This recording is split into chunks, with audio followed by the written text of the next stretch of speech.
Olá, senhoras e senhores, tudo bem com vocês? Sejam todos bem-vindos a este canal. Eu me chamo Victor Alexander e aqui a gente fala de fisioterapia de uma maneira descomplicada. No vídeo de hoje a gente vai falar um pouco sobre um artigo que saiu no Journal of Physiotherapy, um guia de como o fisioterapeuta deve manejar um paciente com Covid-19.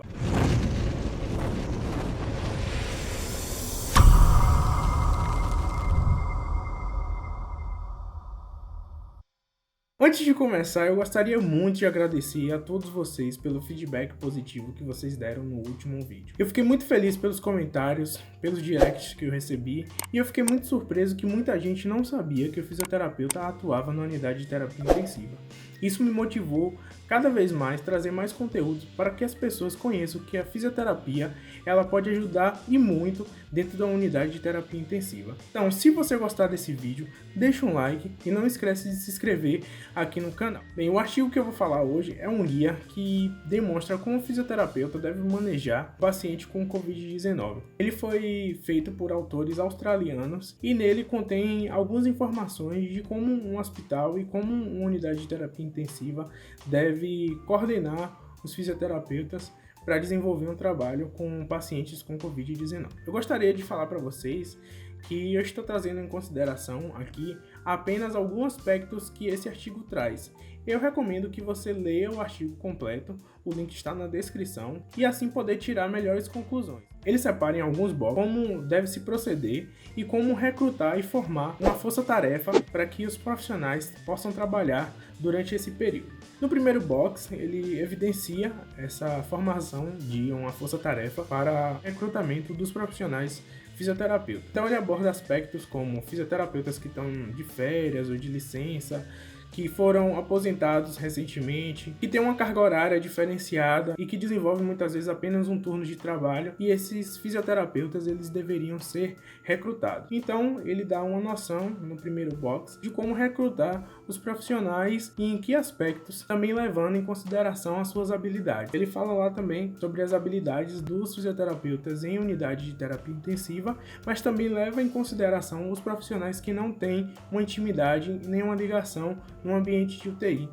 Por quê? Porque esses profissionais eles vão ser necessários para atuar em outras partes do hospital para dar vazão aos pacientes que não têm ou que não contraíram Covid-19 durante o seu internamento hospitalar. É necessário que os fisioterapeutas também atuem em outros setores com outras especialidades para que surja mais leitos dentro do hospital e que assim desafogue o sistema de saúde. Outro ponto que é abordado também nesse guideline é sobre as infecções cruzadas e como controlar isso. Ele enfatiza que os profissionais devem seguir o protocolo de controle de infecção já proposto pelos hospitais. Porém, ele dá algumas sugestões de como fazer isso também dentro do artigo. Eles também reportam que os materiais utilizados pelo fisioterapeuta, eles devem passar por um sistema de descontaminação e que esses materiais não transitem entre setores. Que tipo de materiais são esses? Os materiais utilizados, por exemplo, para mobilização de paciente ou usados para fortalecimento, então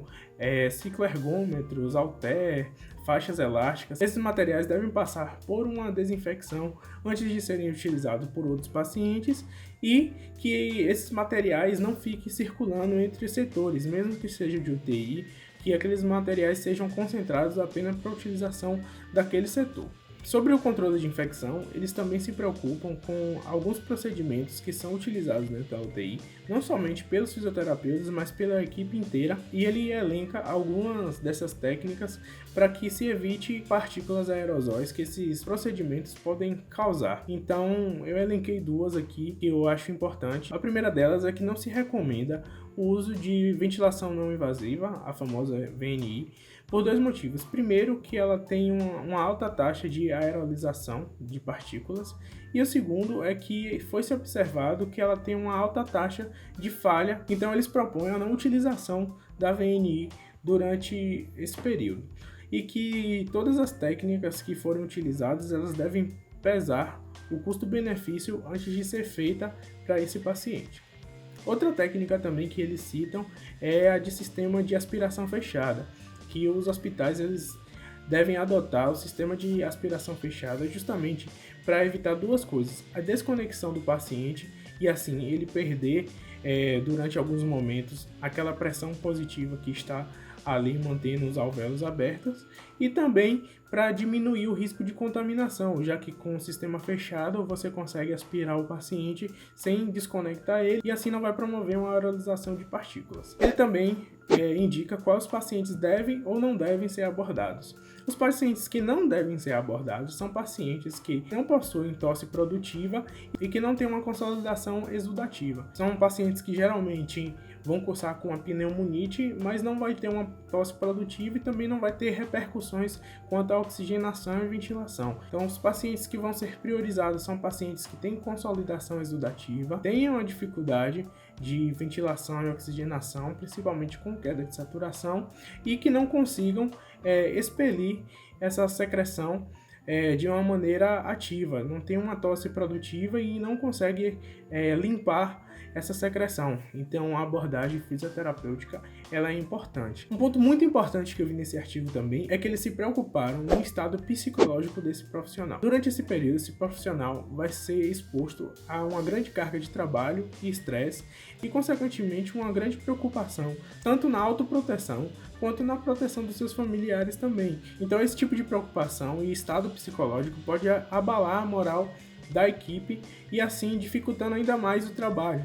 Eles se preocuparam com o estado psicológico do fisioterapeuta, dos profissionais, então eles alertam que deve-se ter um acompanhamento psicológico para esses profissionais e que os hospitais eles tenham medidas para levantar a moral de todos os profissionais. Isso é muito interessante para que se mantenha ativa a força de trabalho e que também não traga repercussões na vida do profissional. E aí chegamos num ponto-chave aqui desse artigo, que é a questão da mobilização. Eles abordam que os pacientes devem ser mobilizados e que devem ser avaliados quanto ao seu nível de funcionalidade, porque já é sabido que estar no ambiente de unidade de terapia intensiva como um paciente traz repercussões tanto em questão de risco de declínio funcional, quanto de perda de força muscular. Quanto mais tempo o paciente passa dentro da unidade de terapia intensiva, mais repercussões da sua funcionalidade, força e tudo mais vai causar um impacto, na vida desse paciente. E vocês concordam que